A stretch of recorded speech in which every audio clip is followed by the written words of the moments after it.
Tim is our co-host today, Dr. Timothy Clark. He's the CEO and founder of Leader Factor. He's an Oxford-trained social scientist who's been doing instrument design and research in this space for several decades. So Tim, thank you for taking an hour out of your Friday to spend some time with us. Oh, this is a great place to be. This is game day for us, right, team? This is game day for us. For our team, we call this game day. Yeah. So we're all ready to go.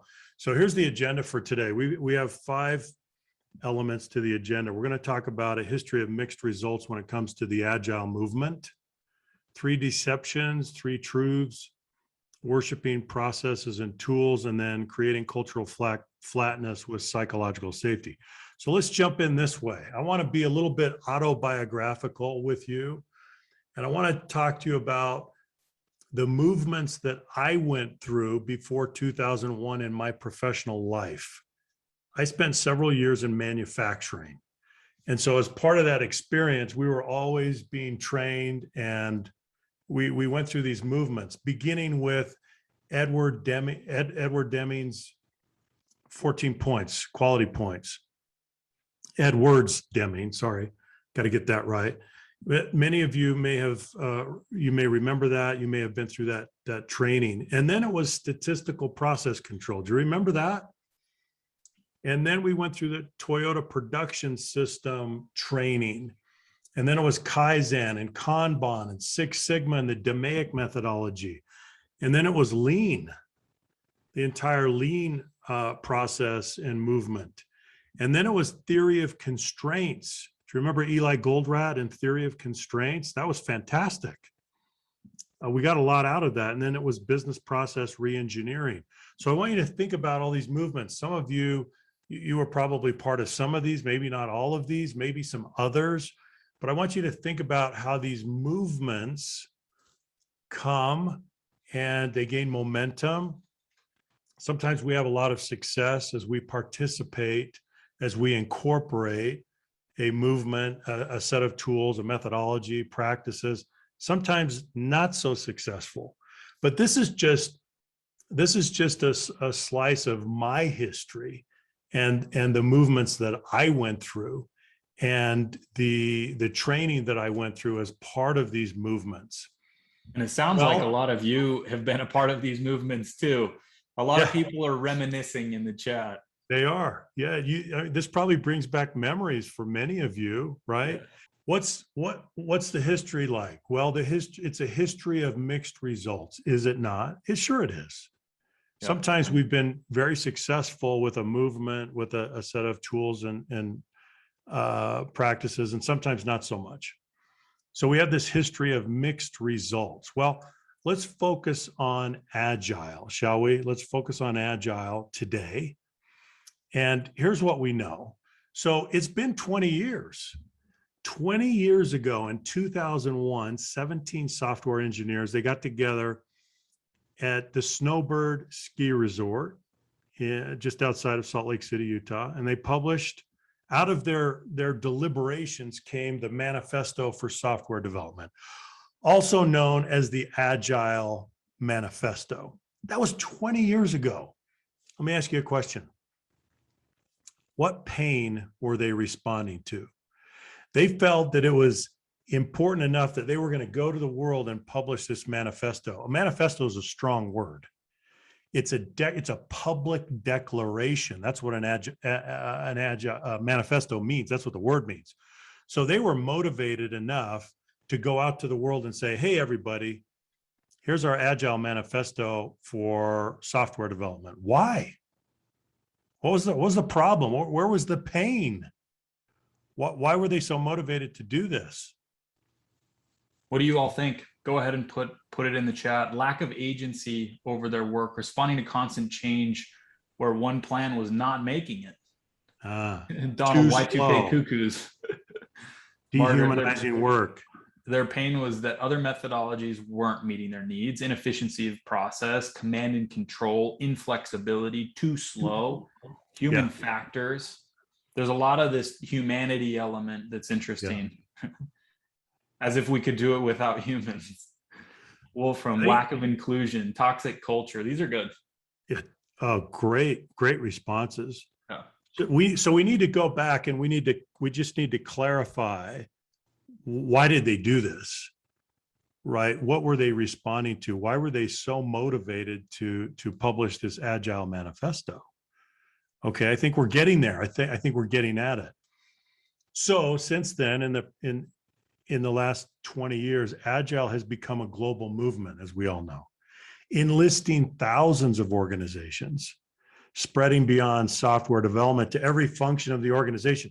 We have Agile HR, we have Agile project management, we have Agile C-suite, we have Agile everything, every functional area. We have Agile applications, right, Junior? It's like everywhere. So it started with software development, but it's spread and it encompasses everything now. And Agile marketing. What other applications do you know of Agile, right? Well, Agile learning culture.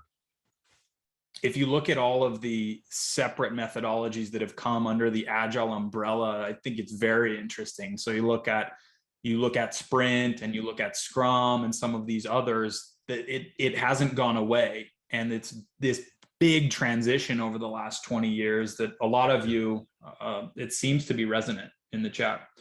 And speed is an interesting thing. So yeah. I've noticed in the chat that several of you have mentioned waterfall, that has been the process, and that a small change would become this gargantuan effort, this behemoth of a problem. And with Agile, we started to solve for some of that and some of these other methodologies. Yeah. But the blue text on this slide is particularly interesting, which we'll get to. Yeah, so let's take inventory. Let's take inventory after 20 years, shall we? Let's look at everything that we've done with Agile and how it's spread. And we've had tremendous success and tremendous impact in many ways.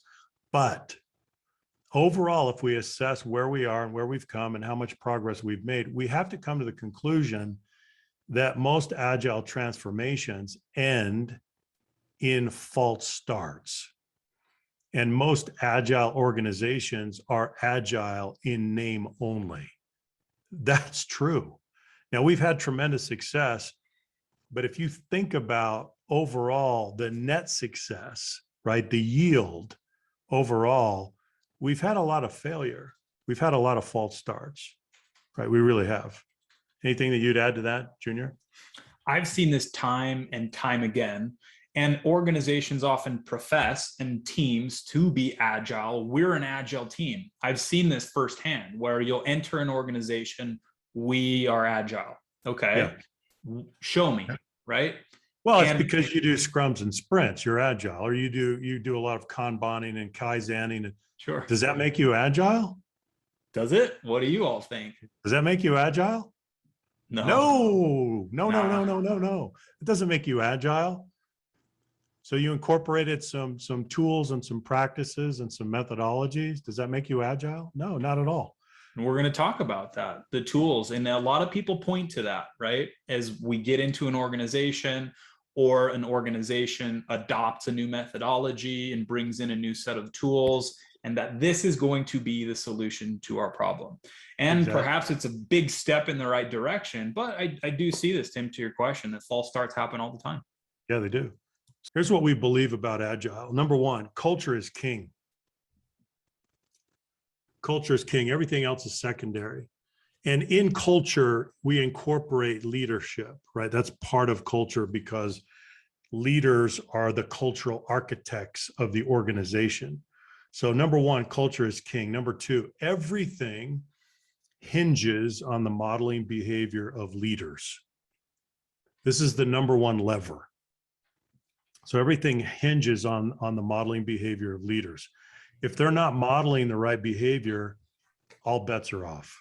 We're not going anywhere. Yes, we can incorporate some methodology, some tools, some practices, but we're not going to become truly Agile. That's not going to happen. Number three, nothing about culture is on a checklist. Now, why are we saying this?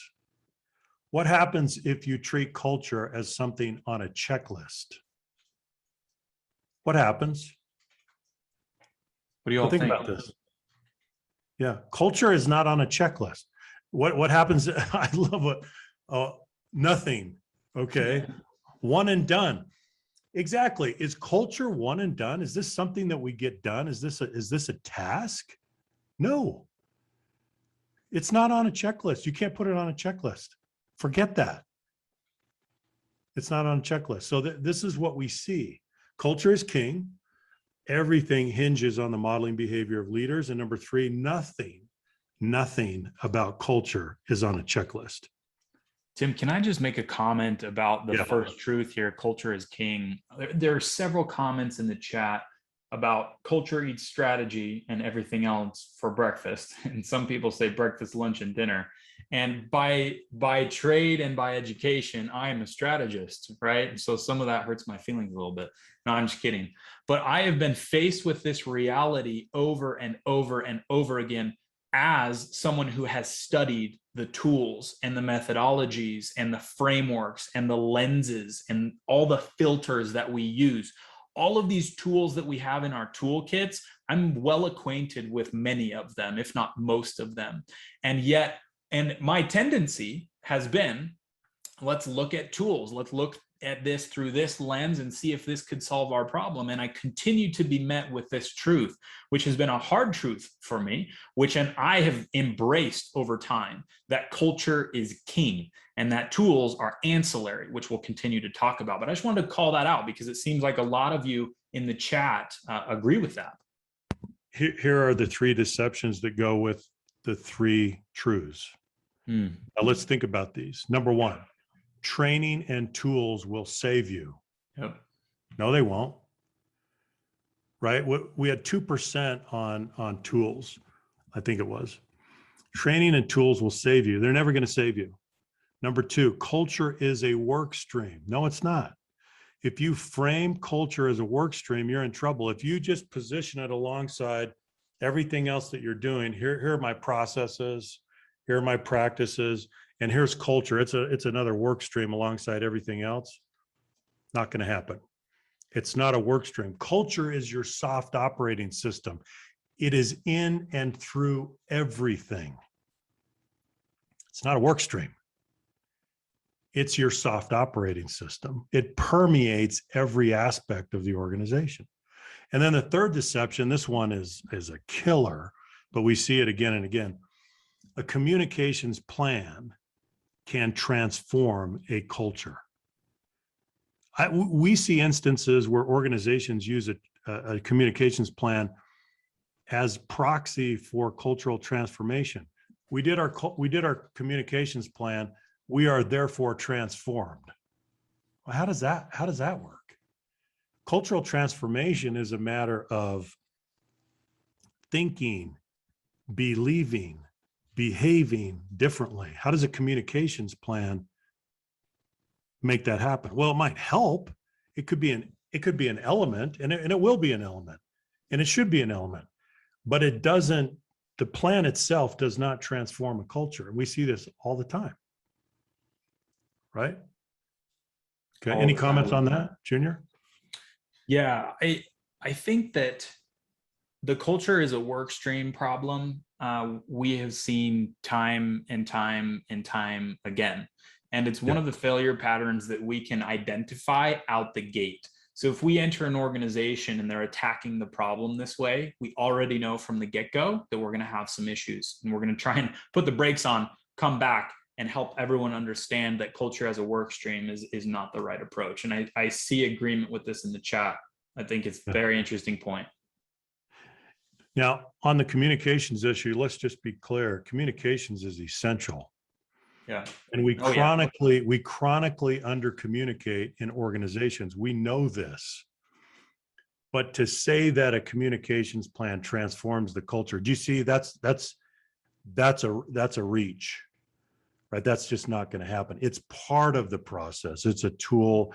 It is a business process. Communications is, but it's not going to transform the culture. So those are the deceptions. The last comment that I'll make on this point is that I want to acknowledge the difficulty of implementing something like Agile successfully. I want to acknowledge the difficulty of organizational transformation. And sometimes it's easy for us to poke at these types of things and say, well, that's a false start and this is a failure pattern. And why are you doing it this way? Organizations can be large, they can be complex. And so we don't want to be ignorant of that fact. We acknowledge that. But it is important to understand that there's a lot of room to improve, and that some of the things that we're talking about today can very, very much help. And there is a correct way to go about this, and some things that we definitely need to consider. So all of this is an acknowledgement of the fact that it's a difficult thing. We're talking about large, complex organizations and culture, which is ever changing. It's malleable. It's difficult to get a finger on sometimes. And if you're dealing with a legacy culture that's been in place for many, many years, it can be a tough thing to change. So I just wanted to call that out. Yeah, and I also want to acknowledge, I interviewed several Agile experts in preparation for this webinar, and I want to acknowledge the contribution of two people, Marcelino Sanchez and then Michael Moore. Both have helped us think through these patterns on both sides. So thanks very much. Okay, so let's go to the Agile values that were first articulated 20 years ago. These are the 4 values: individuals and interactions over processes and tools. Junior, do you want to go through the others? Yep. We've got working software over comprehensive documentation. I have run into this one a lot. Customer collaboration over contract negotiation. Responding to change over following a plan. So if we go back to the initial, what problem were we trying to solve? And you mentioned things like human interaction and speed and all of those things that we're solving for. This came as the top 4 values, which I think is interesting. So think of these as potential solutions to the problem that we described and outlined before. Yeah.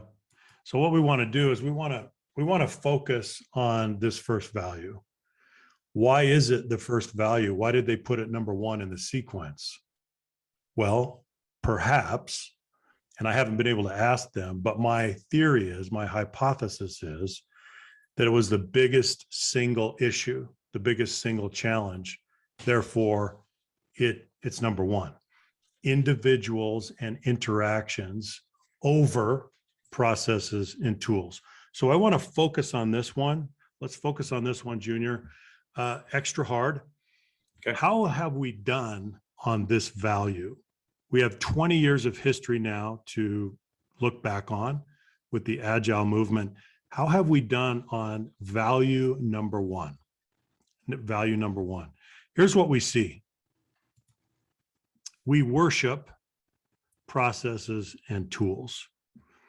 But what have we really done? Let's go back to the value. What have we really done over a 20-year time span on individuals and interactions? Now, have we worked on it? Yes.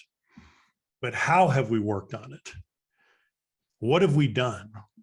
Do we have cumulative progress? Do we have approaches that are tried and true here? We have struggled on value number 1 because we keep obsessing. Our default position is to go back and obsess on processes and tools. Part of the reason is that we approach individuals and interactions, which is another way of saying culture, by the way, individuals and interactions. And it's like, as one of my respected colleagues says, it's like squeezing Jell-O. That's how we approach the cultural side of Agile. We squeeze the Jell-O, and we just don't know how to get our arms around it. We don't know how to approach it. We don't know how to transform it, right? So let me ask you a question. Yeah, go ahead. There are a couple comments in the chat that I want to call out. The first one's from Sherry. She says, we're not doing so well. As a matter of fact, in most cases, the tool is the God. Christina says, processes and tools don't generate innovation and creativity. People do. And what's so ironic is that the processes and tools are on a pedestal, as we see. So one of the interesting things to me about preparing for this webinar and going through this content in such depth is looking at Agile as this holistic thing, and all of the stuff that's inside of it, the processes and tools. And that to me was really what was synonymous with Agile. As I think about Sprint and Scrum and the tools and the methodologies, but then I hadn't read the manifesto in who knows how long, or these values, right, as part of it. And I go back, I read that first value, and I'm like, really? This is what Agile is? Yeah. People and interactions over processes and tools? That's really what they said? And yet this is what we've developed, and this is what we think Agile is? I thought that contrast was really interesting. There's a lot of dissonance between the tools that we've developed and how we approach Agile generally and what the original intent was.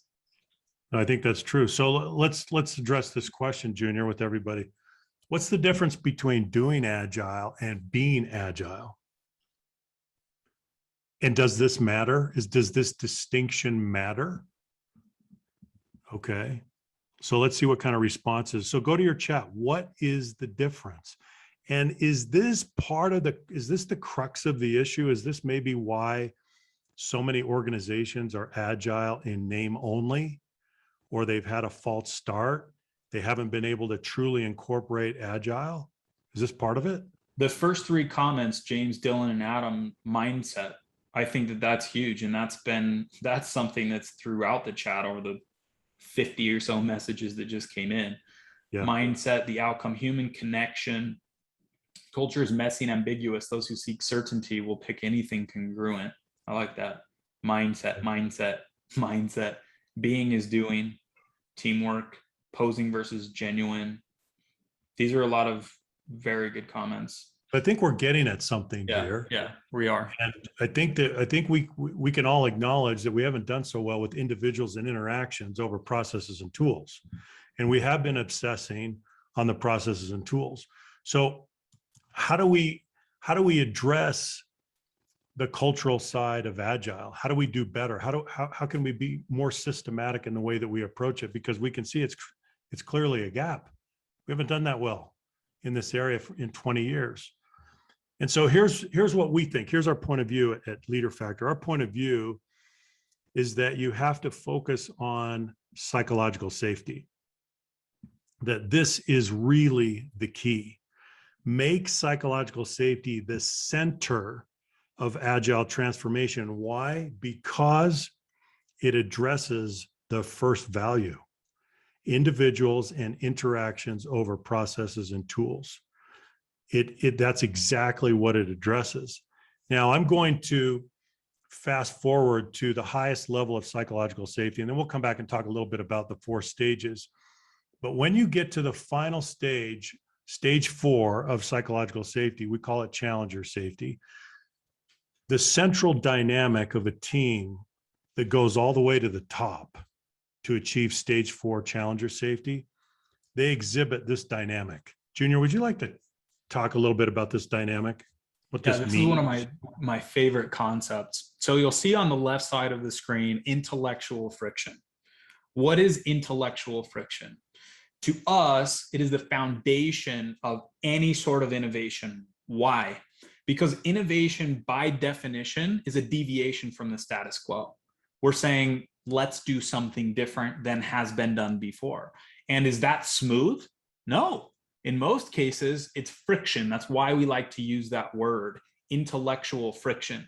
So think of intellectual friction as the debate of ideas, hard-hitting dialogue, right? We're debating issues on their merits, and intellectual friction is hopefully very high. There's a lot of healthy dissonance, right? There's some tension, there's some pressure. Otherwise, innovation really doesn't happen. There may be some exceptions, but generally the rule is that there is high intellectual friction. So that's just one part of the puzzle. And it's often the single part of the puzzle on which people focus, and they leave out this other piece that's tremendously important. And they wonder why their organizations aren't innovating as they'd like. It's social friction. And this concept is equally important. While we want intellectual friction to increase, we want social friction to decrease. So what is social friction? Social friction is when there is downside risk socially for an individual, and they feel that. There's vulnerability in this process, and if it gets punished, the social friction is really high. Yeah. And so if social friction is high, there's not incentive for me to contribute to the innovation process, because I feel like I'm going to get slapped on the wrist. I'm going to be punished. So I'm just going to stay in my shell. I'm going to keep the status quo as it is because it's just fine. And even though I may have an idea, I'm going to keep it to myself, and the table is not going to see it. So what we want to do in an ideal world is have these things moving in opposite directions in that intellectual friction goes up, social friction goes down. And this is the job of all of us to do as this happens, because this is a social process. And that's another part of the puzzle that I think is worth pointing out, is that we're not doing this in isolation. There aren't 10 people in 10 offices with heads down, not working with each other to produce innovation. They're collaborating. And where there's collaboration and more than two people or two people or more working together, there's opportunity for social friction. We need to monitor that. It's really true, because innovation is a social process. Yeah. So you need that constructive dissent. You need that creative abrasion. But as you said, Junior, social friction, it's prone to rise because we're human. Yeah. We get defensive. We take things personally. We're temperamental. And we have to be careful, because that social friction is the mortal enemy of the intellectual friction. It will shut it down. Yep. So we have to maintain that environment of psychological safety that is based on mutual respect and mutual permission. Those are the two dimensions of psychological safety. Ultimately, we're trying to create a culture that is flat, culturally flat. We're trying to create cultural flatness. Why? Why do we need cultural flatness? We have a hierarchy in organizations, and we need a hierarchy. We're not going to get rid of the hierarchy. We have a division of labor. We have roles and responsibilities, and we need that for large, complex organizations in order to both execute and innovate. But culturally, we need flatness. Why? What do you all think? Why do we need to be culturally flat? Right. Okay. Accessibility. People thrive in an environment where they are not lorded over. I really like that. Yeah. We're trying to neutralize the unintended consequences of the hierarchy when it comes to power differentials, when it comes to title and position and authority, and how those things become obstacles. We're trying to neutralize those so that we truly can debate issues on their merits. That's what psychological safety can do. It's a leveling mechanism. It's an equalizer. And it provides the enabling conditions where we can create the culture where Agile can thrive. And that's what we're saying. So let's get to psychological safety. Let's just define it a little bit more specifically. Psychological safety, the essence of the concept, we can define in 5 words: an environment of rewarded vulnerability. Now, what is that? So you can't innovate, you can't do Agile without rewarded vulnerability, because you need to engage in vulnerable activities in order to be Agile. So unless those vulnerable activities are rewarded, you're not going to be able to fully incorporate Agile. If the vulnerable activities are punished rather than rewarded, we're in trouble. So how does it work? Some of you have seen the 4 stages framework before. Let me just run through it briefly. Psychological safety overall is a function of respect and permission. And there's a linear progression through 4 stages. The first stage is inclusion safety. Do I feel included, accepted, and do I feel a sense of belonging? And then we build on that, but we have to put that foundation in place first. And then we go to stage 2, learner safety. Can I engage in the learning process without fear of being punished or marginalized or embarrassed? That's stage 2. Then we go to stage 3, which is contributor safety. Do I have an appropriate level of autonomy and guidance and support to contribute meaningfully, to make a difference? This is stage 3. And then finally, we go to stage 4. This is the peak. This is the culmination. This is where it all comes together. Challenger safety means that I can challenge the status quo without fear of retaliation, without putting my career on the line, without jeopardizing my personal standing or reputation. Where do you do Agile? Where do you do agile? You Where do does most agile, of and it live? where does most of it live? Stage 4. Stage 4. Stage 4 is where most of agile lives. Now, does it require stage 1, 2, and 3? Of course it does. They're cumulative. You don't finish one stage and then just go to the next. There's not a clean break, right? It's cumulative. But to really incorporate an agile transformation, you've got to go all the way to the top, all the way to stage 4, challenger safety. This is where agile lives. And so if you don't really focus systematically on this journey, you may end up to be agile in name only. So it's not a wonder that we have so many false starts when it comes to agile, because as we say, agile transformation lives here. Stage 4, challenger safety. This is where it lives. This is where we have that creative abrasion. This is where we have that intellectual friction that Junior talked about. Let's break this down a little bit more on some how-tos, and hopefully this will be helpful. So how do you really sustain? How do you create sustained stage 4 challenger safety? Well, here's 3 suggestions. Number 1, reward acts of vulnerability that are associated with agile. What would be some acts of vulnerability? By the way, go to your chat on this. What would be some acts of vulnerability that we would want to reward in order to truly become agile? Not do agile, but be agile. What are the acts of vulnerability that we're talking about? Errors. Okay, this is fantastic. Telling the truth, asking questions that may expose uncertainty. Yeah. Lack of integrity, experimenting with new ideas, speaking truth to power, air cover for new ideas. Love the air cover language. Asking twice, asking for help, saying I don't know, accepting failure. Bosses. This is what we're talking about. Yep. The culture has to reward these acts of vulnerability. If the culture rewards these acts of vulnerability, you will truly become agile. If the culture punishes these acts of vulnerability, you will not. By the way, let's have one of our team members, let's throw in a couple of links to HBR articles that might help on this, that might help people. So let's throw those in for people. So reward, yeah, go ahead, Junior. One of the things that I want to point out here, just to draw a train of logic for you, is we're saying that agile requires psychological safety. We're saying that agile often fails because of a lack of psychological safety.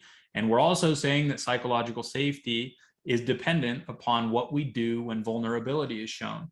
And so if you want to look at the health of your team, if you want to look at the health of your organization, go ahead and read through those 100 comments of what an act of vulnerability might be and ask yourself, how are we responding to these? What's happening?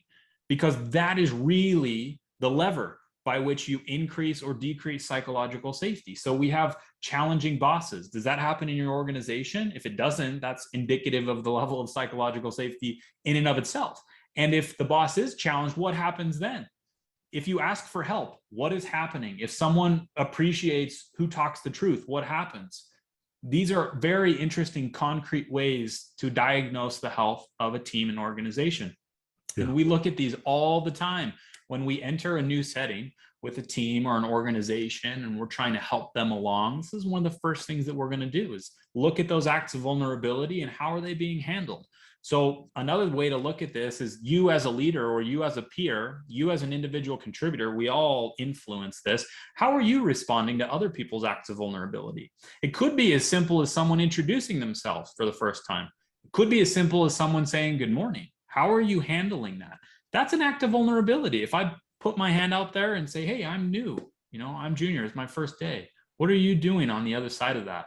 That's a big telltale sign of your quality of leadership. Yeah, now let me just make a point on that to build on what you've said, Junior. If the psychological safety is not there, sufficient to go all the way to stage 4 challenger safety to reward those acts of vulnerability, what are we asking people to do?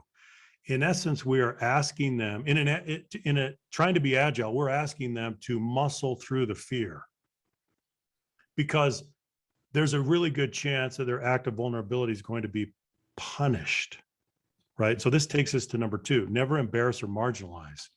If you embarrass or marginalize, you're punishing those acts of vulnerability. And when you punish those acts of vulnerability, you are bruising that team member. You are bruising their engagement. You are bruising their cognitive ability. And a bruised learner is a cognitively impaired learner and contributor. So think about how costly that is. Think about how much we set back the gains that we've made to become more agile when we do this. So never embarrass or marginalize. And the last one we have here is formally assign dissent. And before we talk about this, thank you for hanging around this long. We've got about 10 minutes left. And at the very end, we're going to tell you how you can do a team transformation. So there's some resources we're going to share with you. So just know that that's coming, and hang in there. So formally assign dissent. This is one of my personal favorites. So we go back to talking about intellectual friction and social friction. What's one of the ways that we can decrease the social risk that people feel when we're trying to innovate? Is this one, formally assign dissent. We enter a team meeting, let's say. I do this very frequently, meetings like this where we're discussing product ideas. How are we going to improve? What new functionality should we have? And one of the things that we can do, and that I should do more of, is formally assign dissent. One person as part of that meeting, it's going to be their job. You formally assign them to dissent, to show us all of the reasons that this isn't going to work. If you just go into the meeting and say, hey, if anyone disagrees, just let us know. There's more social risk in doing it that way than saying, hey, Joe or Sally, this is your job today to tell us why this is a poor idea. And then when they challenge, there's organizational or institutional permission, and they don't feel as much risk. So that's one of the ways to do this. Now, and some of you are pointing out versions of doing this. It could be white hat hacking. It could be red teaming. It could be loyal opposition, right? There are different kind of ways to operationalize this, but this practice makes all the difference in the world. Why? Because you're trading an individual's personal risk for institutional permission. And that's a really good trade. Most people are willing to make that trade. And if you give them that institutional permission, it's not just permission, it's an assignment, right? So the permission comes with it. They're more than willing to jump in, and they're going to give it a good faith effort.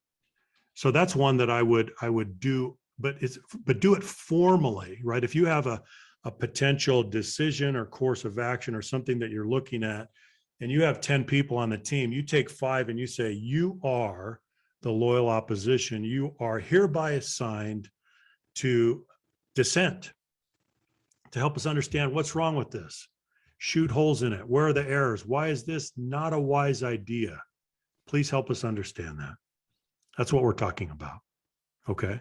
So to summarize, let's go back to that first value, individuals and interactions over tools and processes.